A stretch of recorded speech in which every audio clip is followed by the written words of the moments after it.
is Shannon Eaton from Highlands High School in Fort Thomas, Kentucky, and my research topic is about concussions, specifically concussions from football. So, my research question is, what are the primary plays and actions in football that cause an increase in amount and severity of concussions and CTE in individuals, and how does repeated head trauma and concussions diagnosed in high school football players lead to negative long-term effects on their lives? So there are a couple reasons why I decided to do this topic. One of them is looking into more national importance. Every year we celebrate the Super Bowl as football has become more of our culture and an American sport. But the issue with it is that a lot of these players are putting their lives on the line in order for us to enjoy the sport. So I want to find a way in order to make football a safer game so that they can either lengthen their careers or during the time that they're in the NFL, they're able to be safer and not have the detrimental effects that they have later in life. Looking more at a local scale, my school, Highlands High School, is built on a very big football tradition. We try to place number one in the state each year, and most of our kids are brought up thinking they're going to play football for the high school. But in order to keep this tradition alive, we need an increase in awareness in order to allow these boys to play longer and longer in life.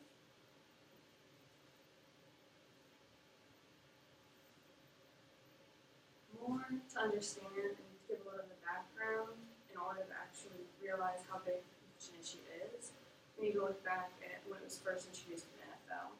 That was through Dr. Bennett Omalu. So before any of it really came to be within football, it was presented in boxers mainly. We didn't really look into it that much.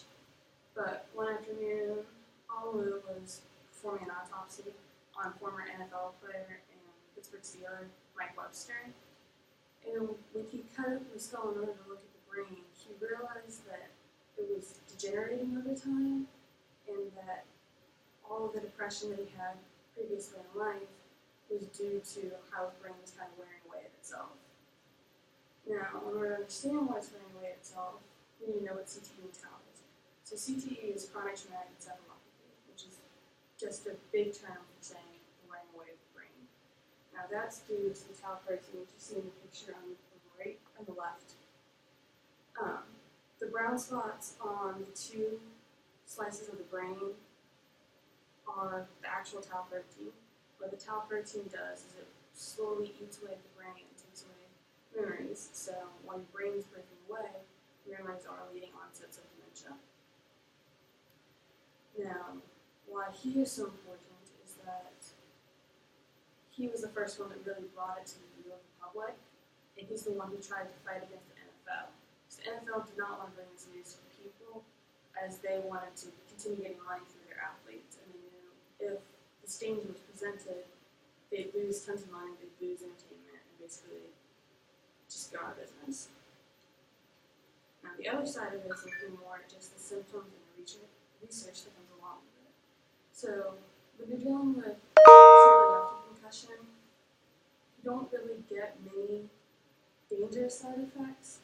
Typically they're just headaches, blurred vision, nausea, sensitivity to light, and they're more of an annoyance than anything. And they typically last anywhere from 1 or 2 days to 2 weeks. Now looking at more long-term symptoms, if an individual receives a concussion over and over again without allowing enough time, it's in a second impact syndrome, it can lead to just simple issues such as the headaches and blurred vision, but it can also lead to dementia at an early age and in some cases death. Now, one of the things that was more touching to me, just to add a more emotional aspect on it, was the personal stories that I read about. Sean Gregory from Time Magazine wrote about a small-town boy who lost his life on a football field because he returned to play too soon after the concussion. Because of that, they tell the impact on the family and that his younger brother no longer wants to play football and he's actually starting a movement to increase the awareness about concussions. One other article by Paul Solotaroff from Rolling Stone discusses another story and tells how everybody's lives have been changed, but then focuses on one specific incident in which a teenage girl who plays hockey received a concussion, went to the doctors, and she really wanted to take the time off because she understood what the doctors were saying, but her dad was pushing for her to return to the field before she was actually cleared to play, showing that it's not necessarily always the athlete. In some cases, it's some outside influence. So, from my survey, I decided to kind of follow off a research study done by Kaiser Abbas and their associates, in which they looked at the correlation between the number and severity of concussions and a position that a person plays on the field to see if there was some correlation to see whether or not we can make changes based on position. So I surveyed senior football players here at Highland just because it was easy for me to access, which also led to one of my limitations. But my survey questions, the first three are, what position they play, how many concussions have been diagnosed with this year, and how many concussions have been diagnosed with over their high school career. So the first two questions were just mirroring Abbas' survey, just to look and see if there was a true correlation. But the following two questions, would you let your future son play Little League football based on your experience with concussion, and would you let your son play high school football based on your experience with concussions? So I seen a couple videos and read a couple articles about NFL players who have been in the league for multiple years and are receiving these detrimental effects from concussions. And they've decided they no longer let their future son, they're trying to advocate their friends not to let their sons play Little League football because their brain is not fully developed. And at that age, it's typically parent coaches instead of actual trained coaches that understand what could go wrong.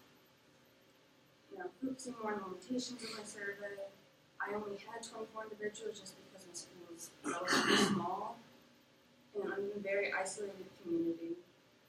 And the other limitations that I only targeted on seniors just so that I could get the full 4 years, but that doesn't look at how many they received in freshman year or how many the freshman students here received. So the first data table I have laid out here just lays out 24 answers to each of the 4 questions. And I've got a little key on the side just to correlate what the abbreviations stand for. So the highest number of concussions received during senior year was 2, and that was seen by a linebacker and a wide receiver. But looking at the highest number of concussions over their high school career, it was both of the outside linebackers who responded to the survey, 1 linebacker and 1 wide receiver. Now, the other connection I wanted to look at was whether or not they'd let the future son play, and there were 5 individuals who said no to letting him play Little League football. And what I found was a big connection to my data was all 5 of them were linebackers and wide receivers who received the most concussions. My next data point, I collected all evidence together because I wanted to look at the correlation between position, and I tied each of them together and looked at the concussions per player on average. So the highest during their senior year was the defensive lineman, which did not show up anywhere else. But it makes sense because one of the defensive linemen received 2 concussions this year, and the other one received 2 concussions over their entire high school career. Now, looking at the highest average during the high school career, though, we can see there's the outside linebacker with 3 concussions total, well, on average. And just pointing out again, looking at future son playing in the future, it's the linebacker and wide receiver. So, based on the evidence I've collected and the research that I've done, there are 2 different directions that I want to take with it. I want to look further into concussions in football, just to increase the sample size and see if the correlation that I saw between the wide receivers and the linebackers receiving the most is seen elsewhere in the nation, or if that just happens to be at Highlands. The other part of it, I want to look at how individuals compare when they're responding to a survey anonymously versus how many concussions they actually report to a trainer or doctor. The other aspect that I want to look into is concussions in soccer, because that personally affects me as a soccer player. Because soccer is a growing sport in the nation, with the head balls that they receive and the large kicks and the impact of those kicks, the severity of concussions that have begun to arise has increased. And while there are some real changes for younger athletes, there are not any done for older athletes. So kind of just to bring it all back together, the biggest question we have to ask ourselves is, at what point in time is it right for the safety of other individuals to be compromised in order for us to have attainment? What time is it okay for an athlete to put themselves in line just for us to enjoy the sport? So the way that we need to do this and to increase the awareness is just by displaying the knowledge and showing the true impacts these have on lives. And I would like to tie my survey into, because I think it will provide better data once I go on a larger scale, in order to display how there really is a correlation between position, and maybe with that correlation you can decide, okay, well this specific rule change needs to be put into place in order to make the game safer for that specific position. So possible solutions. One of the solutions that I found when I was looking through my research was in an article by Tara Haley, in which she discussed how some coaches, instead of getting better gear, they have decided to limit full contact in practices. So they have no head-to-head contact, they're just doing weightlifting and practice drills instead of receiving the head-to-head contact in the game, which has decreased the number of concussions they've received over the past season. The other possible solution is looking at improved helmets as displayed by Jen Saul in his article. And the way that they're doing that is adding padding and adding an extra layer within the helmet, which will decrease the force the brain receives when that hit head-to-head. Just kind of to conclude, in order to create a safer environment for athletes, aspects of the game must be altered in order to minimize the detrimental damages caused by concussions. And just like